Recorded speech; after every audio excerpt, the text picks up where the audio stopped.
What's up, Giants fans? Back at it with another New York Giants video. And I just want to recap week 5 against the New Orleans Saints, the game where the Giants lost 26-14, falling to 1-4 on this young season. Folks, if you're new to the channel and want to check out some of our content, make sure to give this video a thumbs up, like, and subscribe at Big Blue Avenue on YouTube, Twitter, and Instagram. We appreciate all of your support. I'll leave that up running there for a moment. So, rough game for the Giants. They got off to a hot start. They led 14-3, scored touchdowns on each of the first 2 drives of the game. Jaxson Dart looked good. Cam Skattebo looked good. Theo Jaxson looked awesome. He scored both of those touchdowns. But then they followed that up with 2 punts and then 5 turnovers. Unacceptable. Performance by the Giants after those first 2 drives. Spencer Rattler gets his first win as an NFL starter. Kellen Moore gets his first win as an NFL head coach. The Saints snapped an 8-game losing streak dating back to last season. Their previous win, Week 14 against the Giants last year. Brutal stuff. Look, we know where the season's headed. The Giants are not a playoff team this year. They're not even close to one, but you can't freak out right now. You can worry about Dable, you can worry about Shane, but you can't worry about the personnel and the talent on the roster that much. I'm specifically talking about the rookies.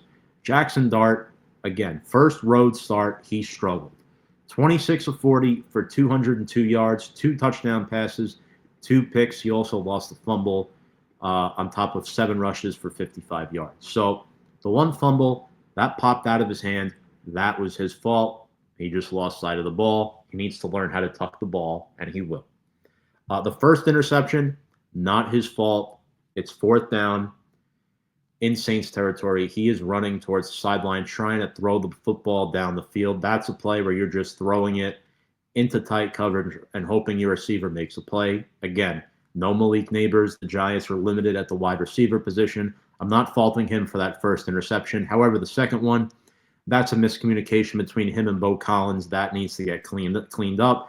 You can fault 2 of these 3 turnovers on Dart, in my opinion. Both picks, by the way, were to Kool-Aid McKinstry. Certainly brought the Kool-Aid. But look, all in all, not the worst performance in the world by Dart. I've seen much worse from rookies. He did throw 2 touchdowns on those first 2 drives. He looked comfortable out there.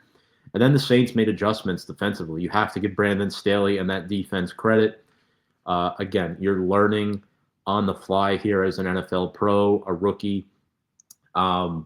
These are growing pains. This is exactly what these are. Eli Manning's rookie year, they played games against the Redskins and the Ravens, and they looked awful. Eli didn't win his first start until his last start of 2004, the regular season finale against Dallas. He was not good his rookie year at all. So I am not super concerned about Dart making these turnovers in this game. If this becomes a trend throughout the rest of the season and into next year, then I'll start to get pretty concerned. But for now, it's a second NFL start, first on the road. Underrated defense, by the way. I think that's the one bright spot of their team. I'm not freaking out too much. The one turnover that really killed us was Cam Skattebo's fumble. I believe the Giants are in the red zone going to tie the game. And then Scat fumbles. It's returned for a touchdown. Long touchdown return as well. It sucked. Skattebo should have held on to the ball. It was popped loose. Rookie error. So take that fumble away. His stats weren't bad. 15 rushes for 59 yards. That's almost 4 yards per carry. 6 catches for 45 yards. He is used a lot in the receiving game as a rookie running back, especially without Tyrone Tracy. The Giants actually outrushed the Saints 136-88. We also saw Devin Singletary get involved. 6 rushes for 20 yards, including a key 4th down conversion. So all in all, Dart and Skattebo with costly fumbles, both obviously their fault. They have to clean that up, but they're rookies. They're prone to mistakes. Skattebo asking for a new pair of gloves on the sideline post-fumble. We'll see how he looks. I expect Skattebo to continue to start moving forward even when Tracy comes back. If he does return on Thursday Night Football, it'll be pretty interesting to see what happens with the backfield duo, to see who gets majority of the carries or if it's a time split. Leading the Giants in receiving for the first time since early 2022 was fourth-year tight end Daniel Bellinger, had 4 catches for 52 yards. Right before Dart made his first career start, I did mention expect him to target the middle of the field a lot more, and that's exactly what he did. Belly had 4 catches for 52 yards. Theo Johnson had 6 catches for 33 yards and 2 touchdowns. You want to see, well, who's going to step up now that Neighbors is done for the year? Your answer, tight end 1 and tight end 2. That's where they're going to target more. Wandale and Slayton will probably get their same amount of reps, maybe a slight uptick. Slayton obviously left with a hamstring injury. He had a costly fumble too. I saw some trolling online because he called out a content creator a while back.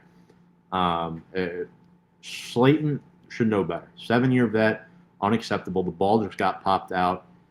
And, I mean, I don't want to sit here and call out guys, but if you're Joe Shane, how do you justify signing this guy to a 3-year, $36 million deal?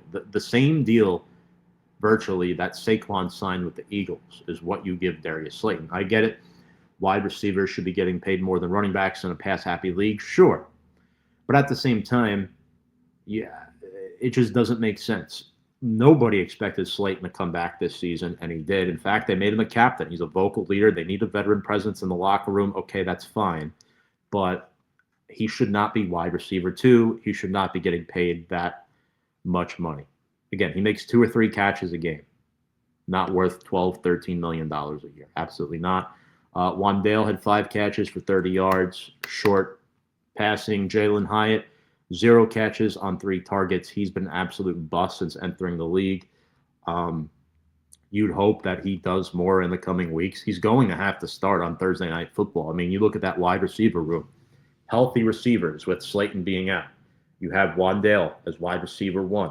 Jalen Hyatt's wide receiver 2. You have Bo Collins, the UDFA rookie, and you have your returner, Gunnar Olszewski. That's it.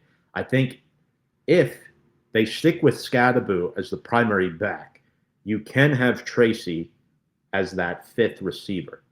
That is something that I'd expect them to do. You have to activate Thomas Fidone this week and put him in the game, the rookie tight end out of Nebraska. I think those are guys that need to get more looks in the passing game. Tracy when he comes back, and Fidone as well. I would also expect the Giants to promote little Jordan Humphrey from the practice squad. Don't be surprised if they still try to go after Isaiah Hodgins off the Steelers practice squad. Again, I don't know what's going to happen, but have very little time to figure it out. Defensively, they gave up that 87-yard touchdown pass to Rashid Shaheed. The defense is just not good, plain and simple. Outside of the pass rush, it's bad. The linebacker depth stinks with McFadden out. Muasau is not an NFL starter. He has not figured it out since entering the league.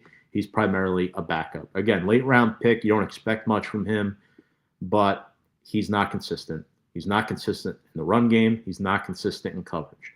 Paulson Adebo, underwhelming game, gave up a lot of yards. He did make a good play or 2 here and there, but that's not what you're paying him for. You're paying him to be your number 1 corner.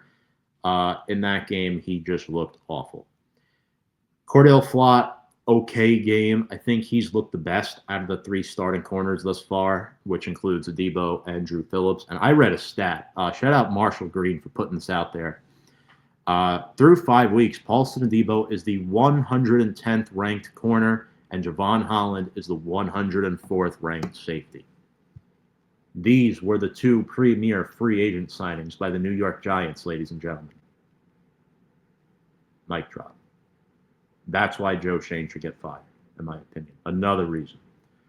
Brian Burns, quiet week for him. They were getting pressures, though. And, back to Drew Phillips for a minute. He is the most confusing player on this team. He might be the most confusing cornerback in the NFL. He's given up the 4th most yards for corners and has the most penalties in the NFL through 5 weeks. However, he ranks 2nd in pass breakups and is tied for 5th in the league with 2 interceptions. Take with that what you will. I think he's a young player who's still learning, and he's been targeted a lot this season, before last week especially, because they don't want to throw to Paulson Adebo if they could target Drew Phillips. Yeah. The one bright spot for the defense is they were 0 for 3, allowing touchdowns in the red zone. That was good. They did not allow the Saints to score a touchdown in the red zone, but they gave up the big play, and it was just not good. It was not good. The Saints scored 2 touchdowns in this game, and I believe 4 field goals or something like that. Whatever. The 1 touchdown was the fumble return off Scott's fumble, and then, of course, you had that 1 touchdown by Rashid Shaheed. Big plays can't happen. Weren't great with stopping the run either. And, the Shane Bowen scheme is just dull. It's boring. It's not exciting. Special teams, though, was pretty decent. Gunnar Olszewski had a 34-yard kick return in this game. Deontay Banks, who's returning kicks as well, had a 46-yard return. Real interesting stuff. They're finding a way to utilize Banks. I never thought a first-round pick would be utilized as a kick returner, but here we are. Another reason why Joe Shane should get fired. They traded up for Deontay Banks, by the way, in that 2023 draft. I believe it was only by 1 pick, but still.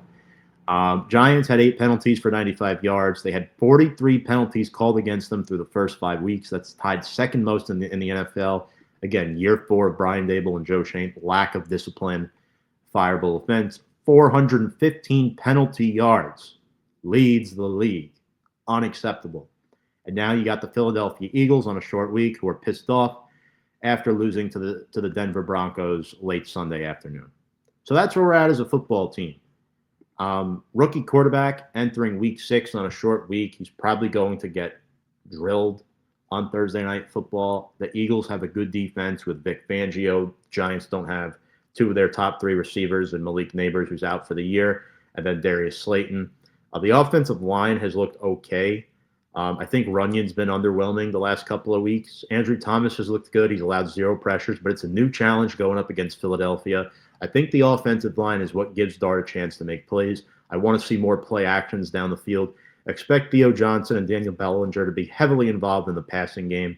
If Tracy is healthy, I expect him to be more involved in the pass game as well. Him and Thomas Fidone have to take a step up for the Giants, and expect little Jordan Humphrey to be promoted for Thursday Night Football. Folks, let me know what you think below in the comments section. Make sure to check us out on all of our social media channels on Instagram, Twitter, and YouTube at Big Blue Avenue. We'll be live doing a preview later this week before the game. Without further ado, folks, let's go Big Blue.